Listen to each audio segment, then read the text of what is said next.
This is Jeb Terry. This is Jebby. And this is the NFL Players Second Acts Podcast.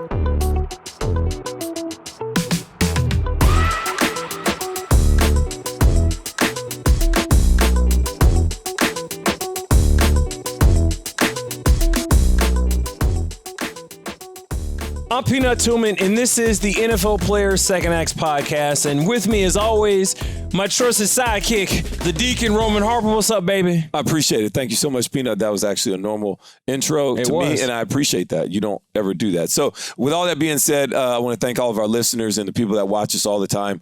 Appreciate it. Wherever you get your podcast, whether it's Apple Podcasts, iHeartRadio Podcasts, please continue to give us a review. 5 stars, and tell a friend to make sure they hit the follow, hit the review, write it all down. My man Thomas will answer all your questions. Peanut, who we got today? We got a good one, guys. He was in the 2004 draft, drafted by Tampa Bay, played 3 seasons. He's killing it in the business world. He's a tech guru. That's why he's the CEO of Cosm. Ladies and gentlemen, please welcome to the show podcast, Jeb Terry. Hey. Glad to be here, guys. Glad to be here. You know what I like about Jeb is that the moment he sat down, he said, okay, who do I got to beat? All right, yeah. let's just get it all out the way. Competition is like who's number one? Who we beating? Who I got to beat? Who's at the top of the shelf? Yeah. That's what we're gunning for, right? I love it, though. You got to find competition, man. Hey, I like it, though. I like it. I love it. Hey, now, where are you from? I'm hearing some that accent. What is that? Yeah, grew up in Dallas, Texas. Yeah, so, my guy. Then, What part of Dallas? What part of Dallas? Just North Dallas. Yeah. Preston Hollow area. Okay. Grew up there proper. Started in Lakewood, moved over to Preston Hollow. I'm a Carpers Cove, Waco, Temple. Oh, there it is. I'm a Central Texas. There it is. Yeah, Lampasas, Belton. That place has changed. Yes, it's changed a lot. Is booming right now. It's pretty incredible. That's me. Yeah, Texas has the best football, Rome. I'll co-sign that for sure. We killing Alabama high school football. No chance. Florida, get out of here. California, get out of here. Yeah, the only thing Texas. Alabama y'all doing right now is like fighting on riverboats. That's all y'all got right now. That's all y'all doing. Fighting on riverboats. I didn't realize this was what was going to happen. And I'm here for it. We will accept that. Right. We will openly accept that. Now, I will tell you this, as far as high school football is concerned in Texas, and I listen to all the scouts from ESPN and the people I work with on my SEC Nation and network, they say, you know what? Texas football players are great. They're really, really good. But they're usually the same player that you get in high school. They're going to kind of be that. They're kind of maxed out because they've been getting coached up doing the same thing since like 6th grade versus Florida, some other athletes, some other places. They probably have a bigger runway and maybe a higher ceiling. Higher ceiling. Purely because they're a little bit more raw. Versus Texas, Texas, you guys do such a great job of coaching them since 5th grade. Hey, I'm coming from Carolina where the ceiling is the roof. You know what I mean? I don't know if you remember what Jordan said out there, but I got to tell you what, man, there's no ceiling for Texas football right now. Zero. We're growing up there. The competition is real from day one. Yes, it is. And you're playing quick. Yeah, you playing it like Pop Warner. Like early. You guys are tackling early. Like they're out there. Early. 6 years old. Yeah. This is what's going down. I didn't play that early, but I wanted to. That's for sure. I know I did. I did. Yeah. All right, let's just get we're talking about football. Well, let's get the first one out the way. We love to know, what was your first welcome to the NFL moment? God. So, all right, the Bucs drafted me, right? Coming off that Super Bowl team in 2002. And I come in and there's guys like Derek Brooks, Mike Allstott, guys you look up to. And mine was just in practice, right? All of a sudden I find myself blocking Derek and Allstott cuts behind me and you're like, oh, wow, this is the real deal. Yeah, these are the guys I've been watching on TV. Guys I've been watching for forever, man. And that was one of the things is just an appreciation for the skill and the talent that these guys had, because it wasn't like I was going into a team that was rebuilding. The team wasn't up and coming. This team was established. Yeah. And that defense at the time was league's best. Yeah. Right? And we had some guys that you followed for a long time.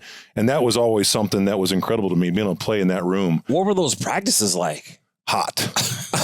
They still don't have an indoor. Man, Tampa. No, they do now. Tampa's got one now. Do they finally have an indoor? I was at Old One Buck when we were there. And I don't know, you fly in and the airplanes came right over the top of that practice facility, man. It was, and I had come from Carolina where they had just redone the whole Keenan Football Center and the whole deal. So we had these great facilities at Carolina, and I was like, all right, we're going to the NFL. Should be better.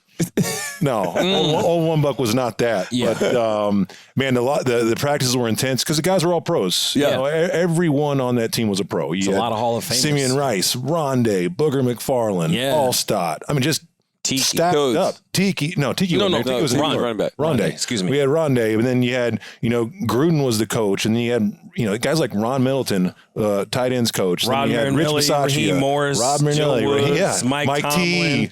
Those that coaching tree. Joe Gruden. Oh my God, Bill Muir. Yeah. I mean, these guys, that coaching tree is wild. You look around the NFL right now, and these guys are all still doing it at a big scale, really big scale. And that team, the coaching staff, everybody came to the room and worked. And it was awesome to be part of that organization. Now I know your career ended a little short, Lo. Yeah. It ended a little short, but I know you probably still wanted to play. Like, what was your best memory? What was your highlight of your career? I will say on that intro we said 3 years. I got 5. I got 5 all the way in. Oh, I apologize. I apologize. That's put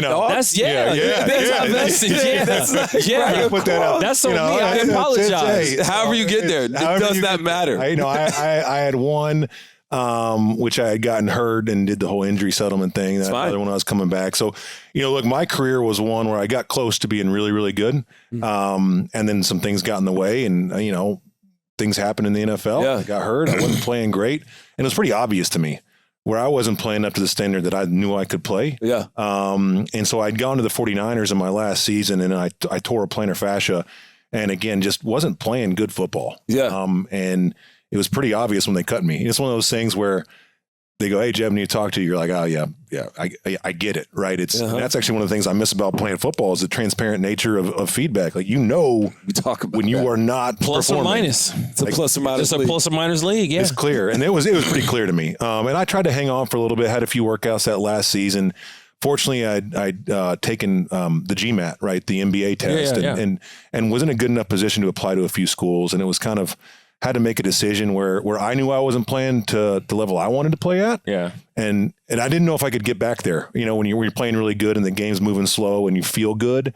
And so kind of made that decision in year 5 that it was, I had to move on and go chase that second act. Yeah. And the you went back to Chapel Hill to make the act better than the first. Yeah. You went back to Chapel Hill. I did. I went back to Chapel Hill. I looked at a lot of places and I had my oldest daughter at the time. It was 2008. Market crashed. I got cut and my first kid was born. And it's like, whoa, the triple it comes real fast, right? And so I was like, all right, get back to business school, regroup, refresh, figure out that next step. And so you're the CEO of your company, Cosm. Yep. And I want you to be able to share with everybody else. And it's spelled COSM. Yep. And now, what does it bring to the fans? And kind of explain what it is. I tried to read up on it, and it looks really, really cool on the website. It's very technical, so and I'm just like, we're not even going to try it. Don't even try it. Go. Don't even. Okay, good. It's one of those things where you go to like an event or a cocktail party, and someone asks, "What do you do?" Yeah. You don't even want to tell them sometimes. Man, it's going to take a while. I was like, okay, good. This makes me feel a lot better. Now, look, what we're setting out to do is the most incredible fan viewing experience I think to ever hit the industry. Yeah. I was fortunate. I had a few seats along the way as a mobile video platform, a company I started, got bought by Fox Sports, went and worked at Fox for a long time where I met a bunch of the guys in and around this office as well and learned a lot from them and then moved on. Oh, you were definitely hammering up with all the guys earlier. This is where you know all of them from. Yeah. Stomping grounds. We got some stomping grounds. You know what I mean? But at the end of the day, it's like combining all the stuff that I was able to learn when I was at those seats and then leaning into some super kind of advanced technology that's happening that's, a lot of people aren't going to be seeing for a number of years, but it's combining that to super serve the fan and give them that all access seat that you never had. Right. So everyone has heard about virtual reality and how you put on a headset and it's like you're actually at the game. Right. And you can do that and it's pretty cool, but you miss the energy, the vibe, the whole scene and the environment. And that's what we're about at Cosm is I leverage all that technology to power those experiences, but I bring it at a scale to where you are in that environment with hundreds and hundreds of fans and you can high five and you can cheer and it's the same environment like you're actually at the game itself. And we do it in a live format at super high resolution and we can literally transport fans to their best seat, whether it's courtside, pitch side, 50-yard line, you name it, I can take them there. And it's an undescribable thing. And we have to be patient with that. Right. And we talk about patience a lot. Yeah. And we have to be willing to be misunderstood until we launch. And that's kind of part of it, and being resolute in that mission. And we're opening up our first venue here. I don't know, 200 yards away just from here. It's a 65,000 square foot facility, and it is going to blow your mind. It is one of the most incredible technological advancements I think I've seen in my career. Yeah. And the team around it developing this, bringing this to life is the most amazing experience that I think has hit the industry in a long time. Now, the pandemic hit a lot of people hard a few years back, and a lot of companies went belly up and whatnot. How hard was it for Cosm to get started during the pandemic? Man, it was interesting. We saw a trend in the industry prior to it, like the watch party phenomenon, right? Everyone wants to go and hang out and watch the game together. Really prevalent with World Cups, you know, you see the soccer fans and then the Premier League fans, and that started to expand. And you got the Deer District right in Milwaukee, and you got Jurassic Park with the Raptor. That was a thing that was happening. And I think, you know, the pandemic kind of shined the light on the fact that we as humans, we want connectivity. We want the energy of the crowd. Us being here is way better than like a Zoom podcast. You know, 1,000%. So we did the Zoom. Right? It's tough. Well, then all of a sudden we did this. And like, this is it. This is like, this is what we need. This is what we wanted to do. We want the juice, the energy, right? And so you think about that human connectivity, and that's what our business is all about. And so we were able to buy companies up, and one of the companies we bought was a public company. We took it private. That was on April 6th, 2020. So week 3 of the pandemic. Yeah. Right. That was when it was gnarly. But then the pandemic created opportunities we bought a few more companies. We rolled them up. Now it created, you know, really difficulties in managing a distributed workforce around the world via Zoom. Yeah. You know, I'm an in-person guy by nature. And so it's hard to express that. Yeah. But we were able to fight through it. And, you know, at the end of the day, I think it hardened us a little bit. If you look through the history of some of the great companies that were founded, they got founded in downturns or in crises, things like that. And, you know, it's a mix of being opportunistic, finding the right opportunities, and people changed their frame of reference and looked for different things, right? Whether that's building a team, people had a different perspective. Like, man, I want to do something fun, right? I want to do something that excites me, something that's like next cutting edge, and we're able to offer those opportunities. And I actually think it's going to end up being part of our big narrative of how our company was built. Now, you guys are looking to expand in Dallas. Yep. You're going to build there in Dallas. We're in Dallas. Okay. And are you going to try and base it around like the arena?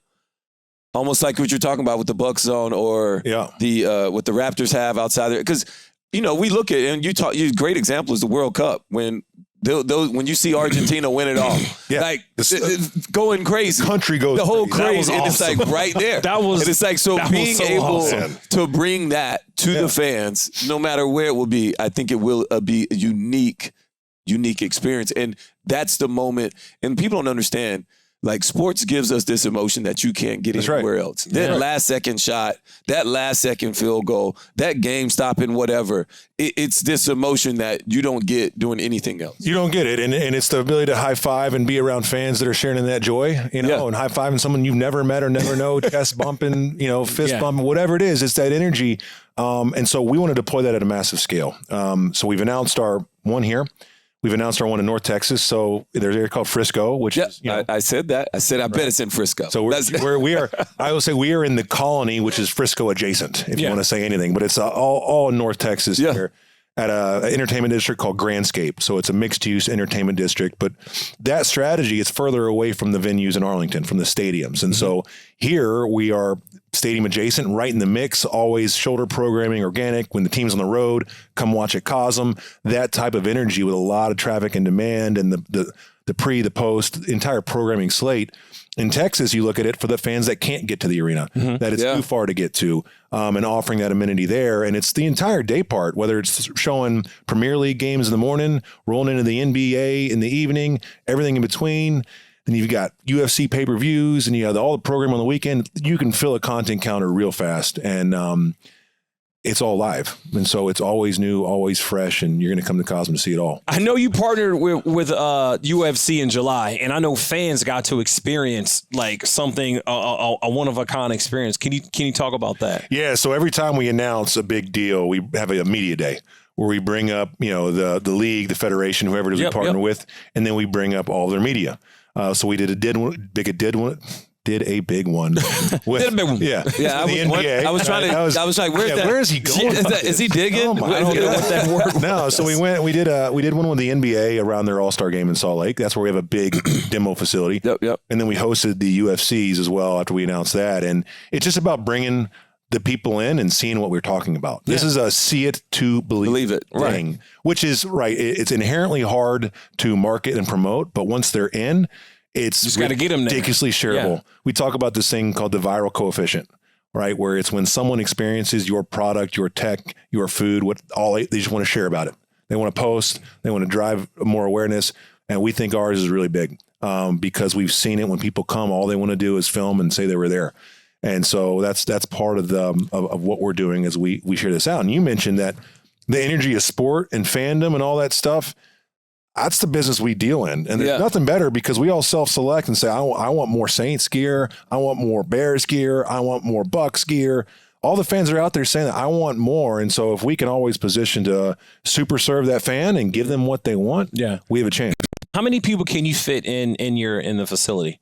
Yeah, so 65,000 square feet. How many people? So right here, the total capacity is 2,000 people in this, and you get a good energy. And I'm just bringing up my phone because I got to show you the video. There's no other way to do it than to show you what we're looking at right here. So this is what we built up in Salt Lake City. So can you describe it? What we're looking at? Yeah. So we're walking into our office here. We call it the Experience Center, and this is where we prep and onboard you. And then all of a sudden, you go into the dome, and it is that transformative experience. So this is an 8K, 20 meter diameter LED dome that is crystal clear and puts you there. We have a spatial audio system. So when the pin drops, it's in the upper 90. When the ball hits the net, you know where it is.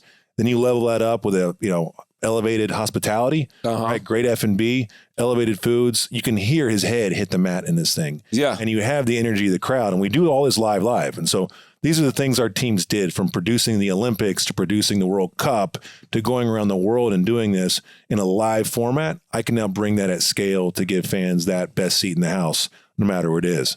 We leverage the linear feed and bring it over top so you get the color commentary. Yeah. Right. So it's really the best of at home and the best of in-stadium experience. And it is, we think it's truly one of a kind and a category defining thing. Oh my gosh. So when are we getting one in Chicago? I like that thing right there. Hey, we're looking. Oh my God. When are we getting one in Chicago? Let me do some looking when I get on my plane tonight. So Jeb, tell me this. How would this go along with a Super Bowl experience? Like, how would you guys be able to do that? Just understanding, I mean, you're a football guy. Yeah. So no doubt. How are we going to scale this in football terms? You're no doubt right here. I know you're going to show everything, but how would this compare to an in-game Super Bowl experience versus what you're bringing to the table with Cosm? So the promise of what we're bringing is it is a complimentary experience to being in the stadium. We are never going to take that place. Correct. That is a sacred environment. I appreciate you saying there's no way we can ever replace that. What we want to do is offer fans who might not be in that city, who might not be able to get there, who want to try to experience something as close to it as possible. That's the offering we're trying to give them.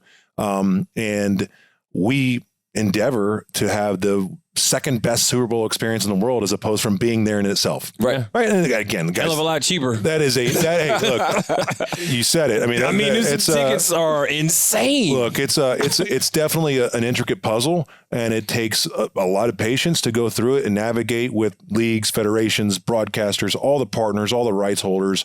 And our whole approach is you have to be additive. You got to make the pie bigger. We aren't cannibalizing any existing distribution outlet, and that's our approach. That's so smart, though, and have a partnership-minded approach the entire time, and hopefully pulling some heartstrings is being on the field in certain situations too. For sure. I see this experience growing pretty quickly, though, just from the video you've seen. Like I assume you expect tremendous growth pretty quickly with what you just showed us. Yeah, we're excited about it. So we're opening 2 next year. We have big ambitions. We're going to be announcing a few more sites later this year, a few more league partners, some broadcast partners, and so the momentum is real. And one of the things that I like to talk about with our company is, when you deal in the business or the tech world, not everyone's been on a team, and not everyone knows how important momentum can be. You know, when you're on a winning streak, right? How do you capture it? How do you keep it? How do you keep everybody juiced up? The momentum. And that's what we try to do here. Every time we get a win, you got to celebrate that win. Definitely. And then forget it and get to the next one. Yeah. You know what I mean? And so we just try to keep that momentum going. We've got it now. We've got the juice, and we're trying to just maintain it. Right now, do you have any plans to do anything international? 100%. 100%. We look at the international markets, especially with the distribution from U.S.-based sports internationally. A lot of interest, right? We've got the NFL over in London and the rest of Europe and all the interest.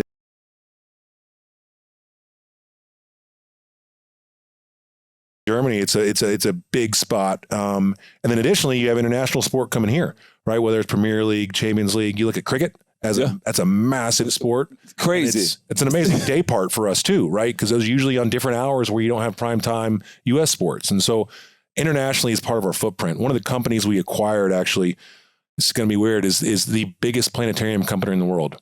So we power over 700 planetariums globally. We have 42 in China.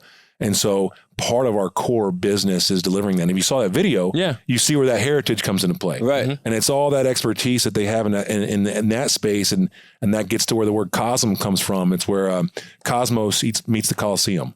Right? And so being able to take that same amazing core tech and apply it to that live sports and entertainment opportunity. Now that you saying all those things takes me to where I'm in North Carolina, I'm in Charlotte, and I go to the Vincent Van Gogh experience. And it's kind of like you're in this whole room. They're going through all these different things and they're pulling it all up. And when I looked at you guys' video, you guys are like inside the ring octagon for an MMA fight. 100%. And so give me that, because the music, I think you guys is, of course, the tech's way better. But can you kind of draw the connection for me, or really disassociate the connection that I'm drawing in my head? Well, what I want to say is what the Immersive Van Gogh industry, let's call it industry. It's location-based entertainment. Yeah, it is. And the experience economy as a whole, right? It's booming. I mean, that is something that has done incredibly well, whether it's Van Gogh or Monet or and they just pick it up and move it, right? Yeah. Or any of these different entertainment experiences. And it's about this convergence of art and science and all these other genres with immersive technology. And we think it's a great baseline, and it's proven there is a demand. And what we focus on is how do we look at that consumer habit and then apply it to live sports and merge that with fandom. And we treat every patron like a fan. And that could be a fan of sport, but it can also be a fan of music, science, art, whatever it may be. And our job is to make sure our tech is the best in the world that can then drive that experience and give them something, an amazing time. And hopefully they spend time with us. Yeah. That's the goal. If someone shares their time at Cosm, then we're winning. Yeah. Right. And that's what we try to do. And again, the biggest differentiator is the live format and the fact that we own all the tech stack, and there's a lot of stuff around it, but it's an exciting time. All right. So you've been a CEO for what, 12, 15 years now? Yeah. Oh, yeah. From small companies to bigger ones. Yeah. Highs and lows and everything between. I want to ask another question about that. But how would you rate yourself? You talked about getting critiqued and all these other things. How do you critique yourself, and how do you stay hungry? I mean, number one, you got to feed everybody at your company too. But tell me, what do you see yourself? How do you grade yourself? I'll put it this way. Give me the critique after 15. Do you have it figured out? Are you a vet? Or are you still like, man, I'm still on the rookie grind? That's a great question, man. So look, in my first act as an NFL player, I wanted to be a Hall of Famer. Yeah. Just put it out there. That was my goal. Yeah. I clearly missed, And I tell people on my team, I got fired from my dream job twice. Like, they didn't casually let me go and give me severance. They said, Jeb, you suck. Leave. Right? I mean, and so as I try to think back on kind of that experience, those notes, the opportunities I had there, you try to apply that scarcity to every opportunity I have in the business world. Right. And by doing that, I think you understand that every opportunity can be fleeting if you're not devoting your time, your spirit. And frankly, with what we're building at Cosm, I got to give it everything I got. And as I continue to mature as a CEO, I try to learn along the way. I mean, the being a CEO of a small startup that's doing a mobile video platform is very different than being the CEO of where I am now, which is going to be very different from when we're a big public company and we're global and I've got venues all over the world. Yeah. Right. And so look, I think I'm good at my job. Let's say that. I'm confident in my abilities. I think I have a long way to go to improve. And I try to bring on either team members that work with me to help me get better and fill my blind spots, right? You can't be a master of it all. And I do think from a team building perspective, that's where I try to focus on and excel on is building a team. Like for example, I have 3 stools in the business: Cosm Tech, Cosm Media, Cosm Venues. How many real divisions are on a football team? Offense, defense, special teams. Yeah. Right. What makes us good at our job is that corporate support staff, the training room, the equipment room, all the guys that are out there helping us be excellent at our job. Yeah. Like I try to think of our corporate function as making our stars be their absolute best, right? That's my job. Set the vision, resource the hell out of the team, like make sure they have all the tools they need, and then let them run, right? And make sure we get that alignment. And we've tried to set up the organization a little bit that way. Like, offensive coordinator, that's my head of venues, right? Defensive coordinator, that's my head of technologies, right? Special teams, that's my head of media. And you try to set that up that way. And I don't know if you guys feel this, but when you look at a coaching staff and a coaching tree, you'll look at guys and be like, man, that guy's running the organization like a CEO of a business. That's the best one. Yeah. You know what I mean? He's surrounded his staff are all studs.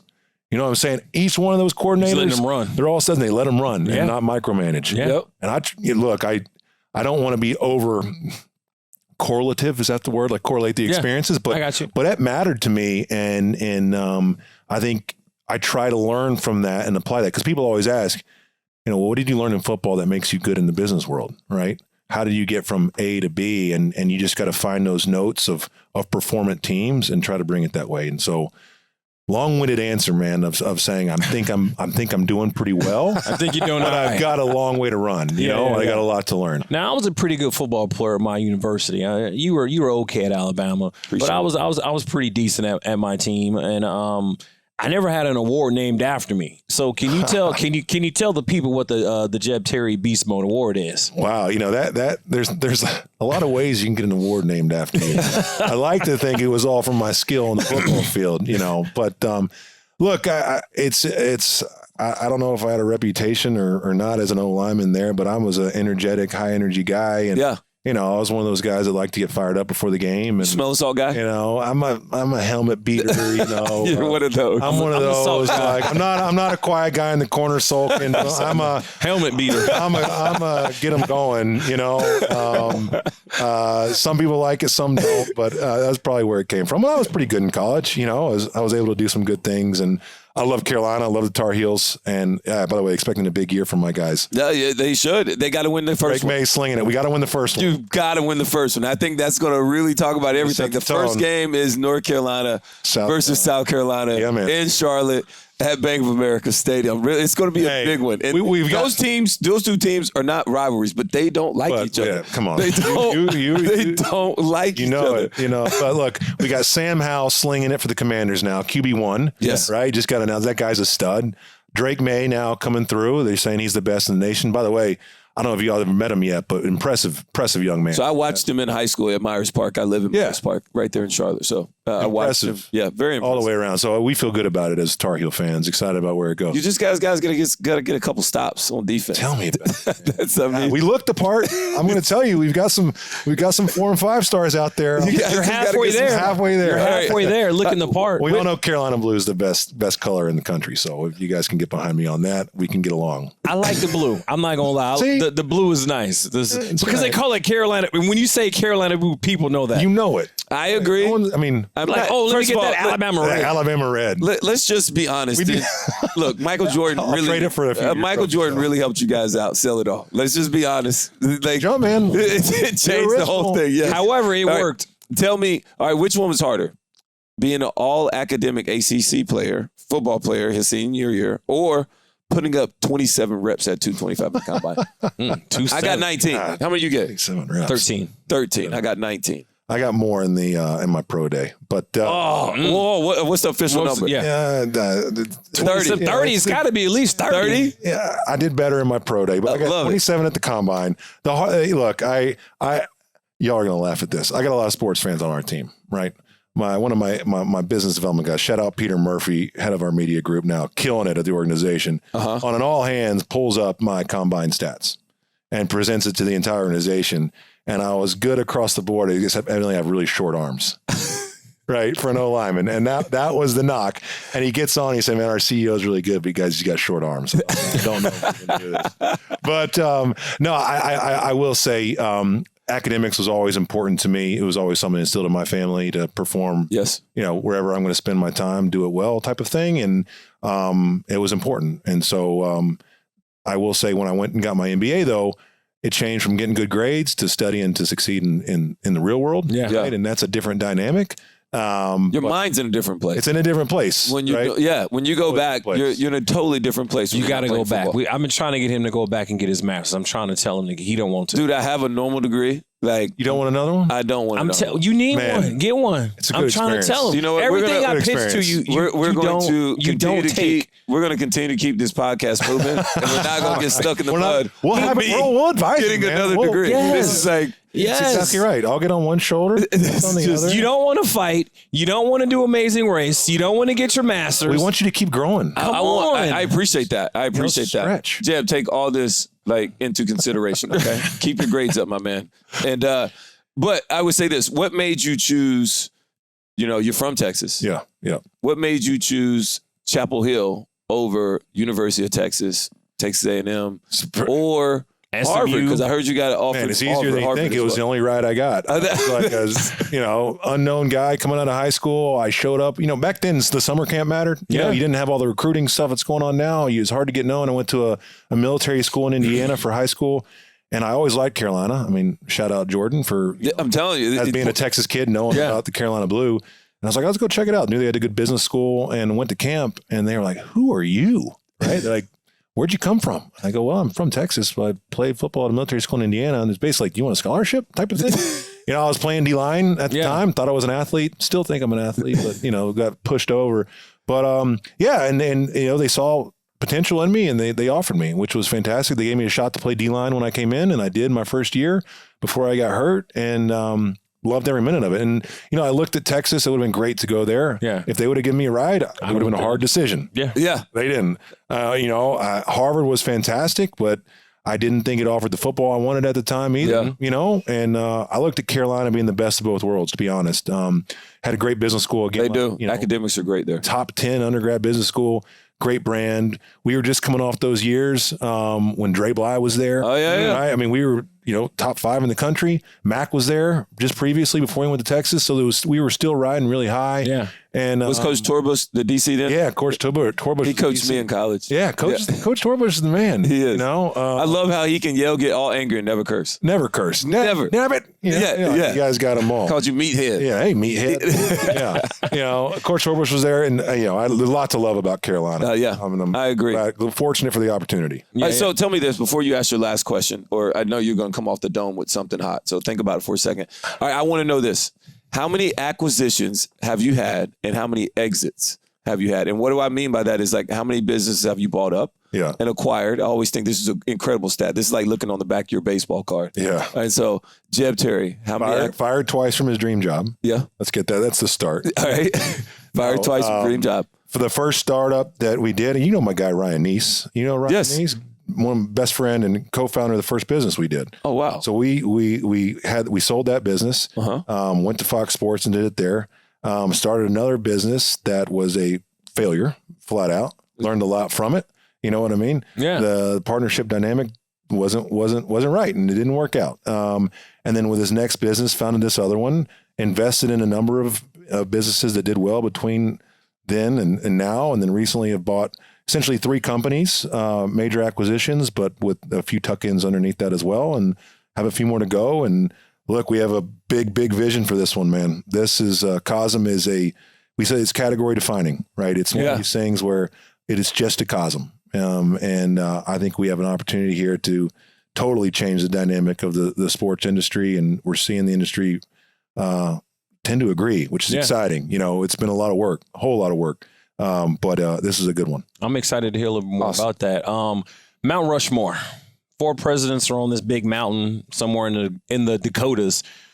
It's in South Dakota. Oh, okay, South Dakota. I said Dakotas. Well, South Dakota. Now, I was just there. That's, oh my God. Will you let me? Why? Is it cool in person? Thomas, can I fire him? It's cool. It's like huge, hey, partnership. It's way bigger than what you think. Partnership is not working. This partnership is not working. This partnership is not working. You keep cutting me off. Everything I pitch to you, you shoot it down. Oh my God. I need a new partner. Little Jeb, you want to get on? Come on, I need a new partner. Oh my God. Anyway, the Dakotas, South Dakota. Yeah. I've had people in my life. I'm not self-made. I've had a lot of people like help me. My failures. They've critiqued me. They've molded me. They've shaped me. Who's on your personal Mount Rushmore? Oh man, 4 people. That's a good question. 4 people. Thanks. I mean, that's off the cuff. I don't even need prep work for that either. That's one you got to give a lot of thought about. I freestyle, man. That's what I do. Man, do you have yours? I do, but I'm not on the hot seat.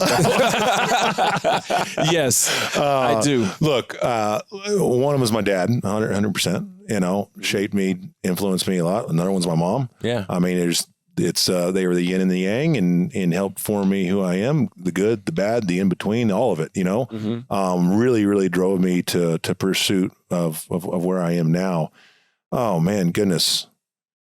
I'm just going to throw my wife on there too. There it is. She's the leader of our family. You know, when I get home, I am in her domain and it's everything I can to do what I can to help her as we run our family. Yeah. Right. I got 3 kids and there's a lot going on. And then the 4th, I mean, goodness gracious, guys. I'm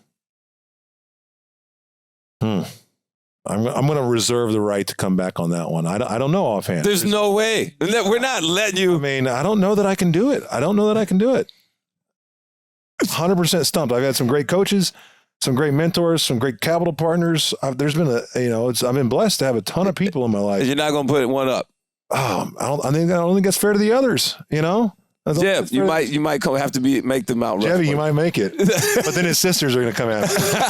You know, what did we just start? Man, I'm going to be thinking about this all night. You guys have got me. Give me yours. Oh, mine. It was my mom, my dad, my wife, and then it was my high school coach. Okay. My high school coach, Bill Clark, because he really changed me. He really taught me a lot of things early. And everybody else, I mean, I could pick a couple professional coaches, but my high school coach really instilled in me a lot. And I was not even going to play football. I was like going to quit. Wow. Yeah, and just play basketball. And he was like, you need to come back. You need to play. He came in and changed everything. So for me, I was like not even about to be on basketball. I was going to be basketball.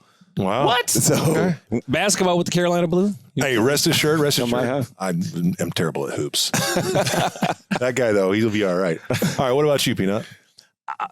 Mom, dad. I'd say mom, dad, wife, and then a good friend of mine. His name's John Wright. He played football in the '60s, turned business kind of like you, and he just really helped me grow mentally. You know. Mind control, not mind control, just controlling my mind and just mental toughness and things like that. So yeah, he great mentor for me, helped me, motivational speaker and all that. So yeah, those are my 4. Yeah. One of the things I miss the most now on the other side of being in the business world is you don't have coaches like you have in football. Yeah. You don't have, sometimes coaches are tough, right? But they're telling you the plus minus. Yeah. And then how to get better. And then you've got a team of people that are here to help you get better. Yeah. You know what I mean? Versus like you're just out there. You're like, man, the sales cycle's long. It's like, do I send another email? Do I call? How we got to close this deal? Yeah. Right? It's like, how do you react? And it's you miss it when you're out of it, right? Yeah. When you're in it, like, man, this dude is on me. Like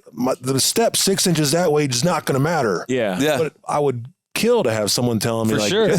But that's the beauty of us, though. Like, we run toward criticism, and that's what makes us who we are. And that's why you're killing it right now. That's why you're so successful in your second act right now, because you're always looking to get better. You're always looking for that criticism. And when you fail, it's like, what lessons did I learn? Because without failure, I can't have success, right? That's exactly right. Every win I've ever had is like, it's a cliche, right? Yeah. But like, there's a failure in every one. I talk about, the Instagram line for every high, there's a, what's the opposite of Instagram? There's a low point there every time. For sure. Yeah. A lot of people miss that. And at any rate, it's true in football and it's true in the business world. And it's true in all walks of life, you know? Yeah. Jeb Terry, you are the freaking man, dog. Appreciate it. I can't wait to see Cosm continue to blow up. Yeah, I can't wait to see the arenas as you continue to put them up. All these places I'm really, really looking forward to, and I'll definitely be in there. I don't know if I'll be front row, but I'll be standing in there ready. Hey, we'll get you there. I'm going to be front row. I like it. There it is. I want to go. I want to go. I want to see it. Ready to go. Well, anyways, man, thank you guys so much as always tuning in